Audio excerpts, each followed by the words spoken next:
तो ये इसका चैप्टर 1 है, द साइंस ऑफ साइकोलॉजी। और इसको शुरू करते हैं आगे। सबसे पहले तो इसमें ये क्वेश्चन या एक टॉपिक दिया हुआ है कि वाई स्टडी साइकोलॉजी, साइकोलॉजी हम क्यों पढ़ते हैं। तो अकॉर्डिंग टू दिस बुक जो ये यहाँ पे कह रहा है कि साइकोलॉजी पढ़ने से हमें it not only helps you understand why people and animal do things they do, but it also helps you to know, it also help you to understand better understand yourself. मतलब psychology जो है ये खाली आप इसलिए नहीं पढ़ते हैं कि आपको ये पता चल जाए कि लोग क्यों करते हैं और कैसे रिएक्ट करते हैं और क्यों करते हैं, बट वो इसलिए हम भी इसलिए भी पढ़े जाती है ताकि हम अपने आप को खुद को भी बेटर अंडरस्टैंड कर सकें। तो और आपके जो रिएक्शंस है दूसरों की तरफ, मतलब हमारा, अगर आपको याद है हमने बेसिक्स में पढ़ा था कि हम अपने बिहेवियर को स्टडी करते हैं साइकोलॉजी में। तो बिहेवियर मतलब वही हुआ जो हमारा रिएक्शन है। तो हम ये साइकोलॉजी इसलिए पढ़ते हैं कि हम दूसरों को भी और अपने आप को भी बेटर अंडरस्टैंड कर सके और हमारे जो रिएक्शंस होते हैं दूसरों के लिए। Psychology can help you to complement how your brain and body are connected. मतलब इसमें यह भी बताया जाता है कि आपकी बॉडी और ब्रेन कैसे कनेक्टेड है। अगर आपने बेसिक्स पढ़ी है तो आपको ये लाइन भी समझ में आ रही होगी। उसके बाद लर्निंग एबिलिटीज और मेमोरी कैसे इंप्रूव कर सकते हैं। आपका मेमोरी वाला चैप्टर था हमारे क्लास 11th वाली बुक में, अगर आपको ध्यान हो तो हम उसमें मेमोरी पढ़ा है, हमने लर्निंग पढ़ा है। और स्ट्रेस से कैसे डील करना है, अपनी लाइफ के स्ट्रेस से, ये सब चीजें हम साइकोलॉजी में सीखते हैं। उसके बाद इसमें ये बता रहे हैं कि साइकोलॉजी का जो यूज है ना वो रिसर्च के लिए बहुत ज्यादा जरूरी है। जितनी भी रिसर्चेज होती हैं जो लोगों के ऊपर होती हैं, तो उसमें कैसे साइकोलॉजिस्ट किन मेथड्स का यूज करते हैं उन रिसर्चेस को करने के लिए, वो जानना बहुत जरूरी है। और जब हम साइकोलॉजी पढ़ते हैं तो धीरे धीरे हम वो मेथड्स के बारे में भी पढ़ेंगे। और हो सकता है कि वो रिसर्च जो करी गई है उनमें कुछ फ्लॉज मतलब कुछ गलतियां हो। तो क्योंकि ऐसा नहीं होता कि कोई भी रिसर्च 100% करेक्ट है, क्योंकि ह्यूमंस हैं, हम मशीन्स नहीं है कि जिस तरह का हम लोग लिख देंगे कि ये इस तरीके से रिएक्ट करेगा वो वैसे ही रिएक्ट करे। ह्यूमंस अलग अलग हैं, सबकी ह्यूमैनिटी के अकॉर्डिंग हो सकता है रिसर्च जो करी गई है किसी के ऊपर फिट आए, किसी के ऊपर ना फिट आए। तो इसलिए फ्लॉज होते ही हैं थोड़े बहुत रिसर्च में। और रिसर्च मेथड से हम क्रिटिकल थिंकिंग अपनी जो है उसको प्रमोट करते हैं। क्रिटिकल थिंकिंग मतलब एनालाइज करना, बहुत अच्छे से किसी चीज को इवेलुएट करना। इवेलुएट करने का मतलब कि उसमें क्या सही है क्या गलत है, इन सब चीजों को एनालाइज कर पाना।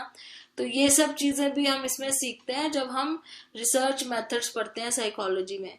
तो यहाँ पे ये आपकी पूरी इंपॉर्टेंस दी हुई है कि साइकोलॉजी पढ़ना क्यों जरूरी है और उसके अंदर की जो रिसर्चेज होती है वो किस मेथड से की जाती है, उनको पढ़ना और उनको जानना क्यों जरूरी होता है। तो ये आपका हमारा टॉपिक कवर हो गया, वाई स्टडी साइकोलॉजी। अब आगे चलते हैं। इसमें आपके कुछ ये लर्निंग ऑब्जेक्टिव्स दिए हुए हैं कि आप जब ये बुक पढ़ेंगे तो आप इसमें क्या क्या पढ़ेंगे। तो उसके बाद हमारा जो शुरू हो रहा है, इसमें पहला टॉपिक है इसमें what is psychology, the field of psychology. Field of psychology again ये साइकोलॉजी बेसिक की बता रहा है कि यहाँ पे कि some people believe psychology is just the study of people. कुछ लोगों को ऐसा लगता है कि साइकोलॉजी मतलब हम लोगों के बारे में पढ़ रहे हैं, कि वो क्या सोचते हैं उनके बारे में पढ़ रहे हैं। तो ऐसा नहीं है। साइकोलॉजी जो है स्टडी ऑफ एनिमल्स भी है। जैसे कि हमने कुछ लर्निंग वाले चैप्टर में हमने पढ़ा था कि स्किनर ने जो एक्सपेरिमेंट्स किए थे वो डॉग को लेके किए थे, पैवलॉव ने डॉग को किए थे, और आगे हमने स्किनर के भी देखे थे कि उन्होंने पिजन्स के ऊपर किए थे। तो स्टडी ऑफ पीपल ही नहीं, स्टडी ऑफ एनिमल्स भी इसमें आता है। तो इसलिए हम इसको ये नहीं कह सकते कि ये सिर्फ स्टडी ऑफ पीपल है। फिर यहाँ पे ये पूछ रहा है question, what define psychology as a field of study and what are psychology's 4 primary goals. मतलब साइकोलॉजी को डिफाइन करने के लिए कहा है और उसके प्राइमरी गोल्स। साइकोलॉजी की डेफिनेशन इसमें वही दी हुई है जो आपके हमने 11th और 12th की बुक्स में पढ़ी थी।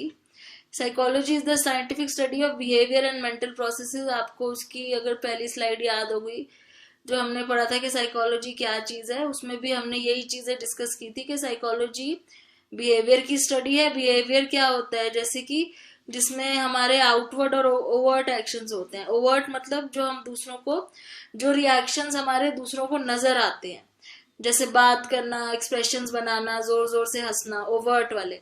और ओवर्ट का उल्टा मैंने आपको बताया था होता है कोवर्ट। कोवर्ट क्या होता है, जो हम अपने अंदर ही अंदर सोचते हैं जो दूसरे लोग नहीं देख सकते। तो बिहेवियर वो होता है जो दूसरों को नजर आता है। तो बिहेवियर की स्टडी करना, मेंटल प्रोसेसेस की स्टडी करना। मेंटल प्रोसेसेस वो हो जाता है जो इंटरनल है, जो हमारे दिमाग में चल रहा है, जैसे कि इसको इन्होंने कोवर्ट एक्टिविटी दिया हुआ है।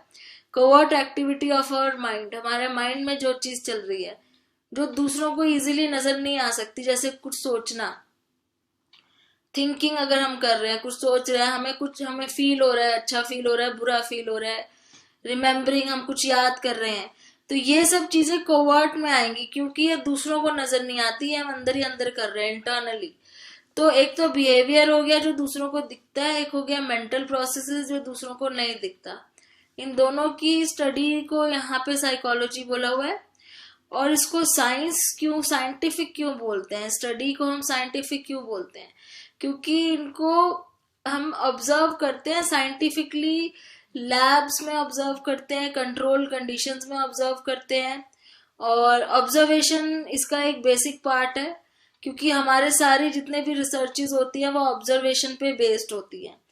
हम अगर एक्सपेरिमेंट भी करते हैं तो उसको हम बाद में ऑब्जर्व करते हैं कि उसका क्या असर हुआ है हमारे सब्जेक्ट के ऊपर, जो हमारा पार्टिसिपेंट है। तो ऑब्जर्वेशन इसका बेसिक वो है जो कि साइंटिफिक मेथड है एक ऑब्जर्वेशन। उसके बारे में भी हमने अपने बेसिक चैप्टर में पढ़ा था, कितने टाइप की होती है, पार्टिसिपेंट होती है, नॉन पार्टिसिपेंट होती है। तो इसलिए इसको एक साइंटिफिक मेथड बोला गया। कंट्रोल्ड कंडीशंस होती हैं, कंट्रोल, और कई बार नेचुरल कंडीशंस भी होती हैं जिसमें हम ऑब्जर्व करते हैं।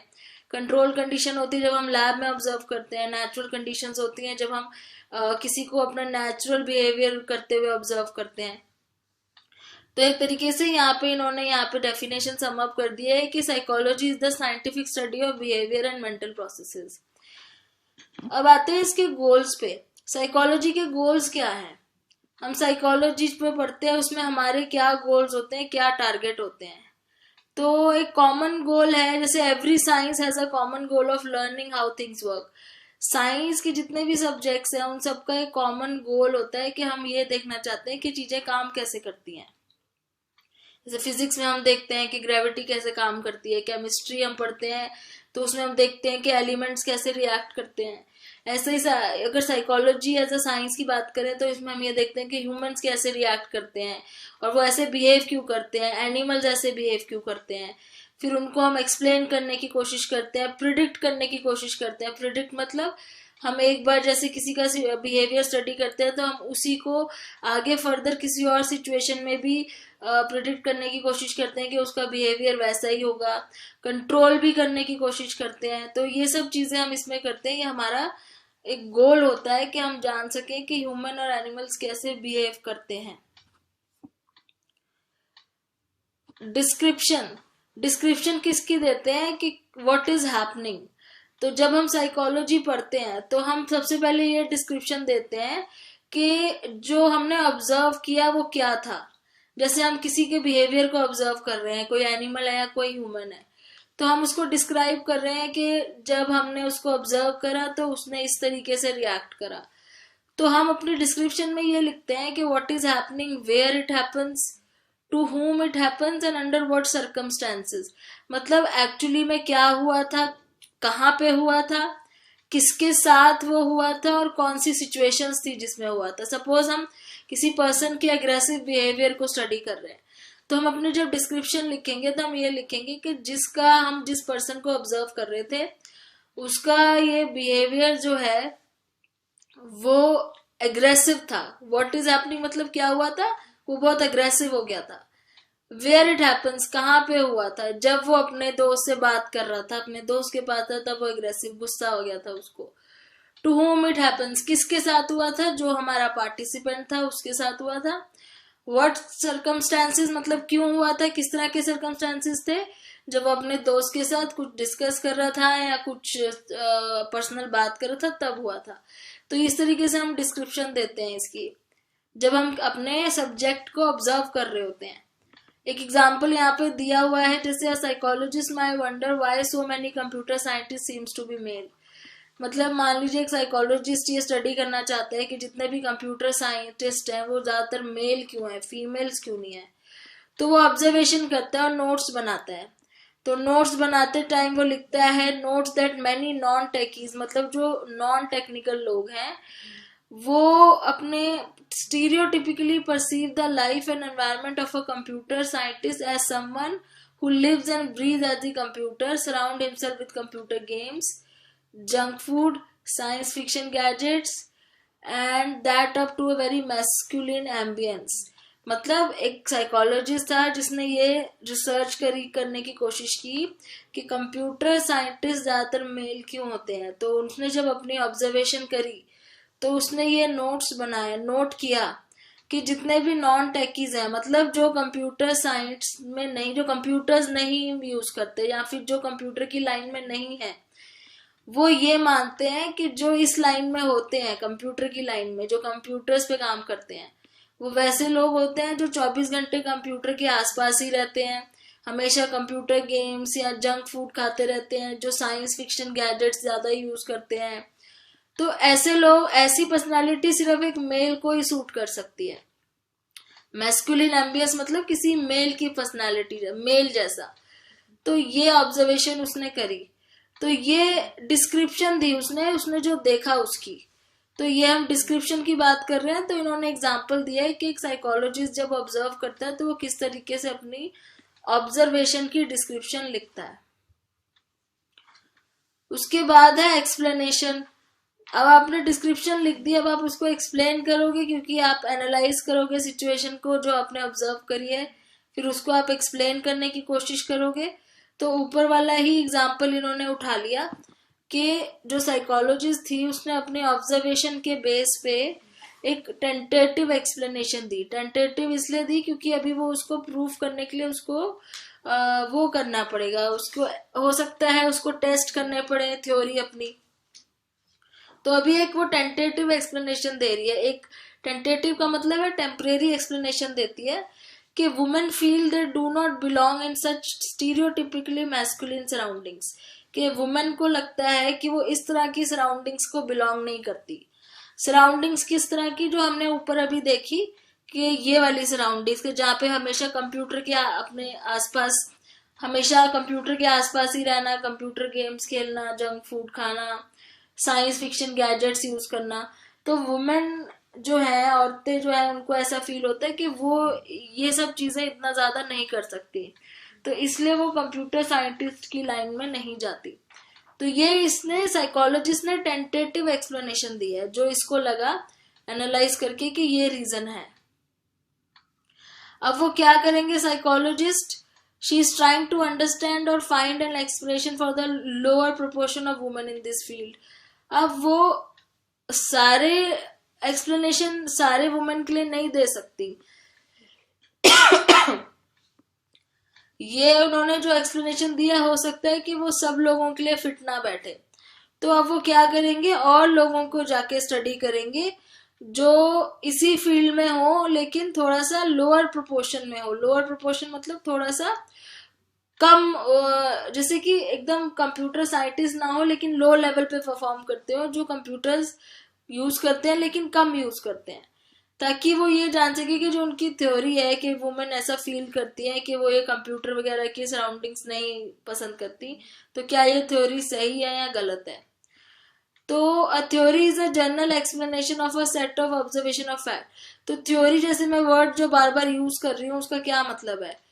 थ्योरी का मतलब ये है कि जो आपने जनरल एक्सप्लेनेशन दी है of a set of observation of, आपने जो ऑब्जर्व किया, जैसे साइकोलॉजिस्ट ने ऊपर कुछ ऑब्जर्व किया, उसके बेस में उसने ये एक्सप्लेनेशन दे दी। तो ये जो एक्सप्लेनेशन है इसको हम थ्योरी कहेंगे। क्यों, क्योंकि अभी ये थ्योरी है जिसको वो प्रूफ करेगी। साइकोलॉजिस्ट को प्रूफ करना जरूरी होता है, अदरवाइज वो थ्योरी फेल हो जाती है और उसको फिर आगे फर्दर स्टडी नहीं किया जा सकता। तो ये उसने थ्योरी दी अपनी, एक जनरल एक्सप्लेनेशन दे दी कि जो उसने ऑब्जर्व किया था उसके बेस पे। अब उस थ्योरी को प्रूफ करना जरूरी है ताकि वो थ्योरी जो है वो आगे रिकॉग्नाइज्ड हो सके। A goal of description provides the observation and the goal of explanation helps to build the theory. Description जो हम लिखते हैं उससे हमें ऑब्जर्वेशन के बारे में पता चलता है कि हमने क्या ऑब्जर्व किया, और जो एक्सप्लेनेशन हम लिखते हैं उससे हमें थ्योरी बिल्ड करने में हेल्प मिलती है। तो पहले हमने जो डिस्क्रिप्शन लिखी थी उससे हमें ये पता चला कि हमने क्या ऑब्जर्व किया, यहाँ पे हमने डिस्क्रिप्शन लिखी है, और फिर जब हमने एक्सप्लेनेशन लिखी तो उससे हमने थ्योरी बिल्ड कर ली है। तो ये हमारी थ्योरी यहाँ पे बन गई। अब आगे चलते हैं। प्रिडिक्शन। प्रिडिक्शन का मतलब है कि जो आपने थ्योरी बनाई है क्या उसी हिसाब से दोबारा लोग रिएक्ट करेंगे। When will it happen again, मतलब दोबारा कब होगा ऐसा। Determining what will happen in the future is a prediction, मतलब फ्यूचर में क्या होगा उस चीज को डिटरमिन करना, उसको प्रिडिक्शन बोलते हैं। If we want more women to go into computer science, we must do something to change either the environment or the perception of the environment typically associated with the field. This is the purpose of the last 4 goals of psychology: changing or modifying behavior. अभी यहाँ पे ये बोला गया है कि अब हम ये जैसे प्रिडिक्ट कर सकते हैं ऊपर की एक्सप्लेनेशन पढ़ के कि कोई भी अगर वुमेन होगी जिसको अगर ऑप्शन मिलेगा कि कंप्यूटर साइंस की लाइन में जाना है कि किसी और दूसरी फील्ड में जाना है, तो वो कंप्यूटर साइंस की फील्ड में नहीं जाएगी क्योंकि उसे ऐसा लगता है कि उस फील्ड में रहने के लिए पूरा टाइम कंप्यूटर्स के आसपास रहना पड़ता है। तो अब इस परसेप्शन को जब तक हम चेंज नहीं करेंगे तब तक हम जो लोगों की थिंकिंग है या वुमेन की थिंकिंग है वो चेंज नहीं कर सकते। ये प्रिडिक्शन है हमारी कि अगर हमें वुमेन की थिंकिंग चेंज करनी है तो हमें उनके परसेप्शन को चेंज करना पड़ेगा। परसेप्शन मतलब जो वो सोचते हैं, या फिर एनवायरनमेंट को चेंज करना पड़ेगा जिस एनवायरनमेंट में ये लोग काम करते हैं। तो मतलब ये प्रिडिक्शन का जो मेन जो पर्पस होता है प्रिडिक्ट करने का वो ये होता है कि आप चेंज करो या मॉडिफाई करो बिहेवियर को। आपको पता है कि एक बिहेवियर ऐसा है जो स्टीरियोटिपिकल है। स्टीरियोटिपिकल मतलब एक जो वर्ड यहाँ बार बार यूज हो रहा है, अगर आपको इसका मतलब नहीं पता, यहाँ पे ये वर्ड था आपका स्टीरियोटिपिकल। स्टीरियोटिपिकल का मतलब ये होता है जो चीज बहुत पहले से मानी जा रही है। ये रहा स्टीरियोटिपिकली परसीव, मतलब कोई चीज है जो पहले से मानी जा रही है, उसके पीछे कोई लॉजिक नहीं है, बस 10 लोग मानते हैं तो उसको सुन के बाकी 20 लोग भी मानने लगे, फिर 20 लोगों को सुन के आगे 100 लोग भी मानने लगे, लेकिन उसका कोई लॉजिक नहीं है, बस पुरानी बात चलती आ रही है और आगे लोग मानते जा रहे हैं। उसको बोलते हैं स्टीरियोटिपिकल। तो यही जो स्टीरियोटिपिकल थिंकिंग है लोगों की कि कंप्यूटर या वुमेन की थिंकिंग है कि कंप्यूटर साइंस में अगर फील्ड में उन्होंने जॉब करनी है तो उनको 24 घंटे कंप्यूटर्स के आसपास रहना पड़ेगा। तो इस टाइप की थिंकिंग को जब तक चेंज या मॉडिफाई नहीं करते ये बिहेवियर चेंज नहीं होगा। तो ये प्रिडिक्शन जो है ये हमारे को यही पर्पस देती है कि हमें ये जो बिहेवियर है ये मॉडिफाई करना है। उसके बाद चौथा आ जाता है कंट्रोल। कंट्रोल मतलब चेंज कैसे करें, how can it be changed. The focus of control or modification of some behavior is to change behavior from an undesirable one to a desirable one। मतलब behavior हम क्यों change करते हैं। एक behavior है जो हमें नहीं चाहिए जिसको हमने undesirable behavior बोला है, और एक behavior है जो हमें चाहिए जिसको हमने desirable behavior बोला है। तो हमें उस behavior को undesirable से desirable बनाना है। मतलब undesirable मतलब जैसे such as women avoiding a certain academic major। Undesirable behaviour ये है कि जो वुमेन है वो कंप्यूटर साइंस की फील्ड में जाना अवॉइड करती है। और डिजायरेबल क्या है, मोर इक्वालिटी इन करियर चॉइसेस, कि वुमेन हो या मैन हो करियर चॉइसेस में इक्वालिटी होनी चाहिए। तो हमें ये बिहेवियर चेंज करना है यहाँ पे। तो इसको हम बोलते हैं कंट्रोल, के कैसे हम बिहेवियर को अनडिजायरेबल से डिजायरेबल बना सके। इसके बाद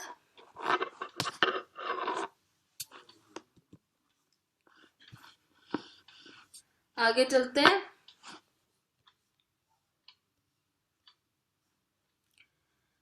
ओके, उसके बाद आते हैं आपके psychology history, the history of psychology.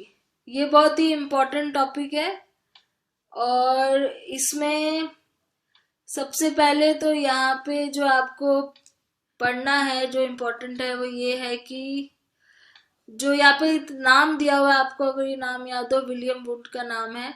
इनके बारे में पढ़ना बहुत ज़रूरी है क्योंकि सबसे पहले इन्होंने ही जो है वो लैब सेटअप करी थी, जो आपको 11th-12th की बुक्स में भी पढ़ाया था मैंने। ये रहा, it all started to come together in laboratory in Leipzig Germany में 1879 में विलियम वुड ने जो है वो लैब साइकोलॉजी की सेटअप करी थी। और इसमें इन्होंने they attempted to apply scientific principles to the study of human mind. जो ह्यूमन माइंड की स्टडी हुई थी उसमें साइंटिफिक प्रिंसिपल्स अप्लाई करने की कोशिश की थी। इसकी ये इम्पोर्टेंस है। In his laboratory students from around the world were taught to study structure of human mind. इनकी लैब में क्या करते थे, स्टूडेंट्स ह्यूमन माइंड के स्ट्रक्चर की स्टडी करते थे। तो would believe that mind was made up of thoughts, experiences and emotions and other basic elements. उनको ये लगता था कि जो ह्यूमन माइंड है उसके अंदर बहुत सारे थॉट्स हैं, बहुत सारे एक्सपीरियंसेस हैं, बहुत सारे इमोशंस हैं और ऐसे ही बहुत सारे एलिमेंट्स हैं जो कि नॉन फिजिकल एलिमेंट्स हैं। नॉन फिजिकल मतलब जिनको आप टच नहीं कर सकते, जिन्हें आप देख नहीं सकते। तो उनकी स्टडी करने के लिए यहाँ पे जो बच्चे थे ह्यूमन माइंड का स्ट्रक्चर स्टडी करते थे, जो इन्होंने लैब सेटअप की थी। ये पहली लैब थी साइकोलॉजी के लिए जो सेटअप हुई थी। Would call this process objective introspection. ये जो प्रोसेस था ह्यूमन माइंड की स्ट्रक्चर को स्टडी करने का, इसको जो वुड है इसको बोलते थे objective introspection. The process of objectively examining and measuring one's own thought and mental activities। ये इसकी डेफिनेशन दी हुई है, यहाँ पे भी लिखी हुई है। जो ऑब्जेक्टिव इंट्रोस्पेक्शन वर्ड है इसका मतलब है the process of examining and measuring one's own thoughts and mental activities। Introspection का मतलब होता है अपने आप से बातचीत करना। सेल्फ इंट्रोस्पेक्शन वर्ड होता है कि आप अपने आप से मन ही मन में बात कर रहे हो। ऑब्जेक्टिव इंट्रोस्पेक्शन का मतलब यहाँ दिया है जब हम अपने आप के खुद के थॉट्स को और अपने खुद के मेंटल एक्टिविटीज के बारे में सोचते हैं, एग्जामिन करते हैं उनको और उनको मेजर करते हैं, उनको चेक करते हैं। तो इसको बोलते हैं ऑब्जेक्टिव इंट्रोस्पेक्शन। जो यहाँ इस लैब में जो प्रोसेस यूज हो रहा था ह्यूमन माइंड को स्टडी करने के लिए, वो ये प्रोसेस था। ये करते कैसे थे, अपने खुद के थॉट्स को कैसे एनालाइज करते थे। Wood might place an object such as rock into a student's hand and have the student tell him everything that he was feeling as a result of having the rock in his hand। मतलब कि वो ये क्या करते थे, जैसे कि एक स्टूडेंट है, उसके हाथ में एक पत्थर पकड़ा दिया और उसको ये बोलते थे कि अब उसको वो सारी फीलिंग्स बतानी है जो उसको उस टाइम दिमाग में आ रही है या थॉट्स आ रहे हैं। उस रॉक को या उस पत्थर को अपने हाथ में पकड़ के उसके माइंड में क्या क्या थॉट्स आ रहे हैं या क्या उसको फील हो रहा है, वो सारी चीजें उसको बतानी है। तो इस तरह से इस अपने थॉट्स को और मेंटल एक्टिविटीज को खुद से डिस्क्राइब करते थे, इसलिए उसको बोलते थे introspection. Observation need to be clear and precise. इस तरीके से वो ऑब्जर्व करते थे, वो जो बच्चे थे, एक दूसरे को अपना ह्यूमन माइंड स्ट्रक्चर को पढ़ने के लिए। और this was really the first attempt by anyone to bring objectivity and measurement to the concept of psychology. ये लाइन यहाँ पे इम्पोर्टेंट है कि ये पहली बार ऐसा हुआ था कि किसी ने ऑब्जेक्टिविटी और मेजरमेंट का कॉन्सेप्ट साइकोलॉजी पे लगाया था कि कैसे हमें ऑब्जेक्टिवली मेजर कर सकते हैं। और लैब सेटअप भी की थी इन्होंने, इसलिए that is why Wundt is also known as the father of psychology. ये आपने याद रखना है, जो विलियम वुड है उसको फादर ऑफ साइकोलॉजी बोलते हैं। और इनका जो मेथड था वो था ऑब्जेक्टिव इंट्रोस्पेक्शन। उसके बाद आते हैं टिचनर एंड स्ट्रक्चरिज्म। स्ट्रक्चरिज्म अब यहाँ पे पढ़ना है। ये यहाँ पे वुड के एक स्टूडेंट थे एडवर्ड टिचनर, जो एक इंग्लिशमैन थे, मतलब कि इंग्लैंड से थे। और Titchener expanded on wounds original ideas and calling. अच्छा, अब ये क्या करते थे, जो इन्होंने वुंड्स के आइडियाज को थोड़ा सा और एक्सपैंड, मतलब और ज्यादा एक्सप्लेन करने की कोशिश की थी, और अपने जो व्यू पॉइंट्स थे उसको इन्होंने नाम दिया था स्ट्रक्चरलिज्म। तो ये स्ट्रक्चरलिज्म नाम से ये क्वेश्चंस आते हैं आपको इसमें, कि स्ट्रक्चरलिज्म किसने स्टार्ट किया था, एडवर्ड टिचनर ने स्टार्ट किया था, और ये वुंड्स के स्टूडेंट थे। और इन्होंने ये क्या बिलीव करते थे कि every experience could be broken down into its structure of mind. जितने भी हमारे एक्सपीरियंसेस हैं वो छोटे छोटे इंडिविजुअल इमोशंस और सेंसेशंस में ब्रेक हो सकते हैं। ही believe that every experience could be broken down into its individual emotions and sensations. मतलब जितने भी हमारे एक्सपीरियंसेस हैं उसको हम छोटे छोटे इमोशंस और छोटे छोटे सेंसेशंस में ब्रेक कर सकते हैं, ये इनका मानना था। क्योंकि ये भी एक्चुअली स्ट्रक्चर पे ही काम कर रहे हैं। स्ट्रक्चरलिज्म का मतलब यही है कि ये ह्यूमन माइंड के स्ट्रक्चर के ऊपर ही स्टडी कर रहे हैं, क्योंकि ये वुंड्स के स्टूडेंट हैं। वुंड भी जो ह्यूमन माइंड के स्ट्रक्चर पे ही स्टडी कर रहे थे, ये भी उसी पे स्टडी कर रहे हैं, पर ये थोड़ा और ज्यादा डिटेल में जाके कर रहे हैं। तो ये सारे इमोशंस को छोटे छोटे टुकड़ों में बांट के छोटे छोटे टुकड़ों में स्टडी करना चाहते हैं, और उनको छोटे छोटे टुकड़ों में बेसिक एलिमेंट्स में डिवाइड करके करते हैं। और इनका ये भी मानना था, teacher also believe that objective introspection could be used on thoughts as well as on physical sensations. ये कह रहे हैं कि जो ऑब्जेक्टिव इंट्रोस्पेक्शन मेथड है जो वुंड यूज करते थे, वो थॉट्स के साथ साथ फिजिकल सेंसेशंस में भी यूज हो सकता है। थॉट्स तो ठीक है, जैसे वो बच्चों से पूछते थे कि आपको क्या माइंड में आ रहा है, आप उस पत्थर को पकड़ रहे हो तो कैसी फीलिंग आ रही है। लेकिन वो ये कह रहे हैं कि उसके साथ साथ फिजिकल सेंसेशंस भी हम पूछ सकते हैं उनसे, कि उनको क्या, जैसे उन्होंने पकड़ा है तो उनको किस तरह की सेंसेशंस हो रही है, फिजिकली उनको कैसा लग रहा है पकड़ने में, दिखने में कैसा लग रहा है। जैसे यहाँ पे इन्होंने एक एग्जाम्पल दिया, उसको देख के आपको समझ में आ जाएगा। For example, teacher might have asked students to introspect about things that are blue rather than actually giving them a blue object. मतलब अगर टीचर उनकी जगह पे होते हैं, उनकी जगह पे, तो वो उनको ये कहते हैं कि आप ब्लू के बारे, कलर ब्लू है, जैसे कोई ब्लू चीज है उसके बारे में सोच के बताओ, ब्लू rather than एक्चुअली, मतलब कि ब्लू कलर है जो, उसके बारे में सोच के बताओ, ना कि एक्चुअली में कोई ब्लू ऑब्जेक्ट उठा के उसके बारे में सोचो। मतलब बच्चों को वो ये बोलते थे कि आप ब्लू ऑब्जेक्ट इमेजिन करो कि आपके हाथ में कोई ब्लू कलर का ऑब्जेक्ट है, और फिर आप बताओ कि आपको किस तरह की फीलिंग्स आ रही हैं, आपके मन में कौन सा ऑब्जेक्ट आ रहा है, आप उसके बारे में क्या सोचते हो। वो एक्चुअली में उनको हाथ में देते नहीं कोई ऑब्जेक्ट, उनको वो इमेजिन करने के लिए बोलते कि उन्होंने हाथ में कोई ऐसा ऑब्जेक्ट ले रखा है। तो मतलब यहाँ पे वो इमोशंस और फिजिकल सेंसेशंस भी स्टडी कर रहे थे। तो दोनों में ये फर्क है।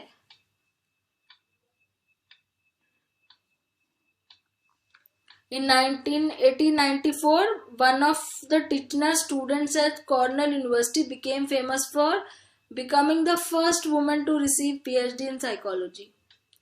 Her name was Margaret F. Washburn. ये भी एक इम्पोर्टेंट हो गया यहाँ पे क्वेश्चन, कि 1984 में, अब टिचनर की स्टूडेंट है, पहले टिचनर कौन थे, टिचनर वुंड्स के स्टूडेंट थे।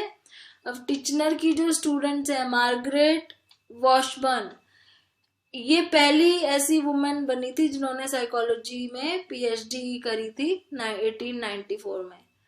तो ये भी एक क्वेश्चन बन सकता है इम्पोर्टेंट, कि पहली ऐसी वुमेन कौन थी जिन्होंने पीएचडी इन साइकोलॉजी करी थी, या फिर कौन से ईयर में करी थी। एंड उसके बाद इन्होंने एक बुक भी, एक एनिमल बिहेवियर पे बुक भी पब्लिश करी थी जिसका नाम था द एनिमल माइंड। तो ये एक तरह से आपके कुछ क्वेश्चन यहाँ से इस पैराग्राफ से आ सकते हैं।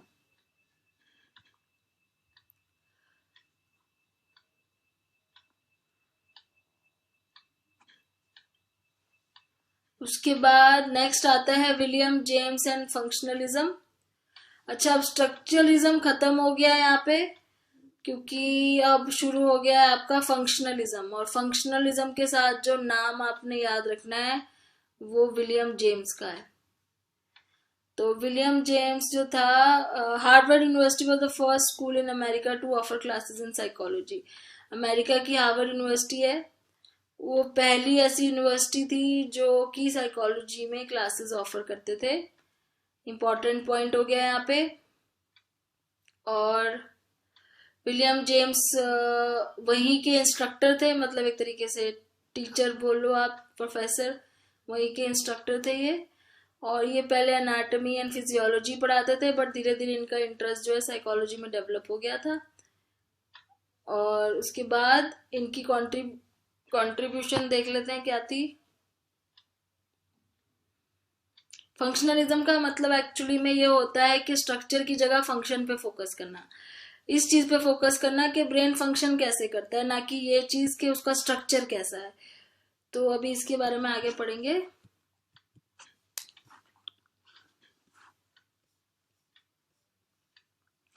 अब यहाँ पे जैसे लिखा हुआ है कि instead James focused on how mind allow people to function in real world. मतलब जेम्स का फोकस इस पे था कि फंक्शन कैसे करता है माइंड, ना कि इस पे कि उसका स्ट्रक्चर कैसा है। How mind allows people to function in real world, how people work, play, adapt to their surroundings, जिसको इन्होंने नाम दिया फंक्शनलिज्म। मतलब कैसे माइंड फंक्शन करता है, स्ट्रक्चर से ज्यादा इनका फोकस था फंक्शन ऑफ माइंड पे, इसलिए इनकी स्टडी को फंक्शनलिज्म नाम दिया गया था। He was heavily influenced by Charles Darwin ideas about natural selection, in which physical traits that help an animal to adapt its environment and surroundings.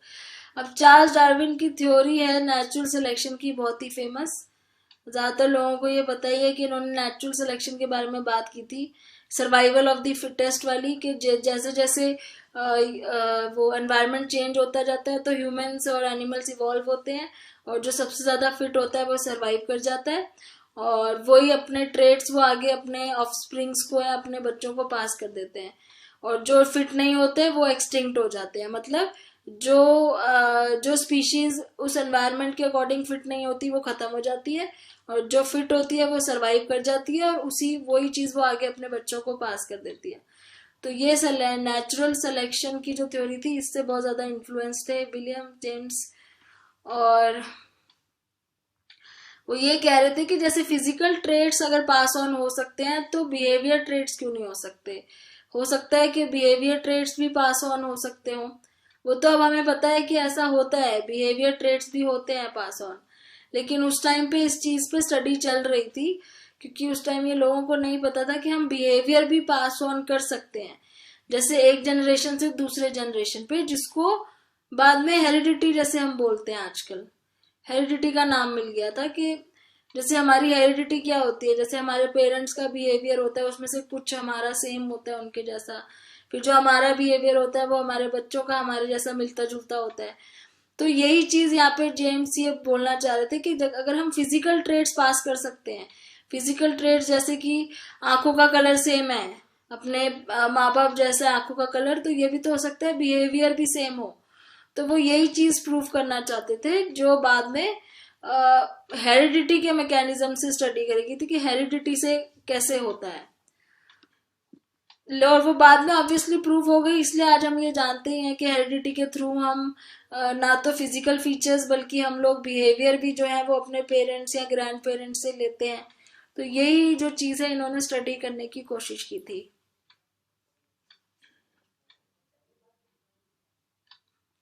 आगे जो इसमें इम्पोर्टेंट है, ये वाला जो आपका पार्ट है यहाँ पे, इस functionalism still an important view point in psychology. मतलब क्या साइकोलॉजी में फंक्शनलिज्म अभी भी इम्पोर्टेंट है।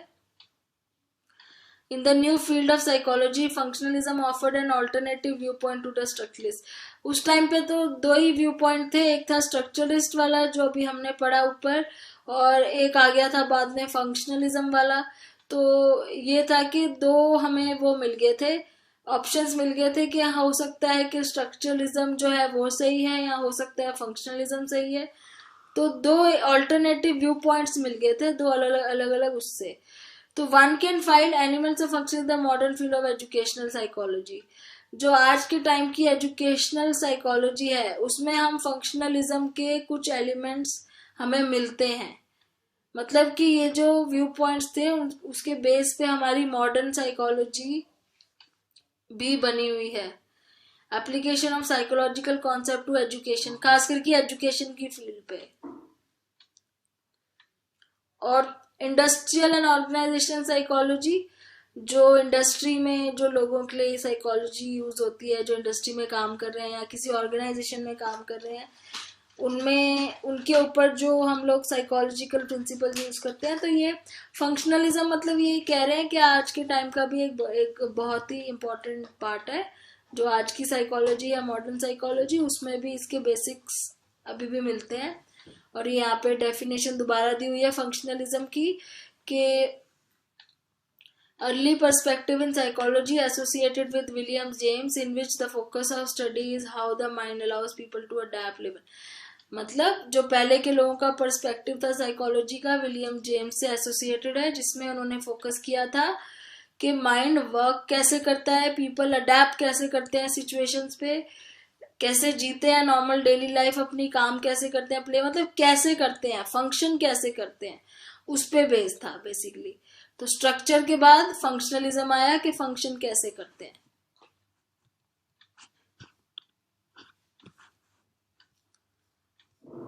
तो ये आपका टॉपिक अब जो है इश्यूज इन साइकोलॉजी, ये अब हम नेक्स्ट क्लास में आगे डिस्कस करेंगे।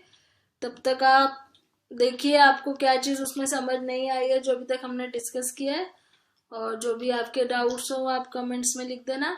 आगे हम लोग इसके बाद नेक्स्ट टॉपिक जो है नेक्स्ट वीडियो में डिस्कस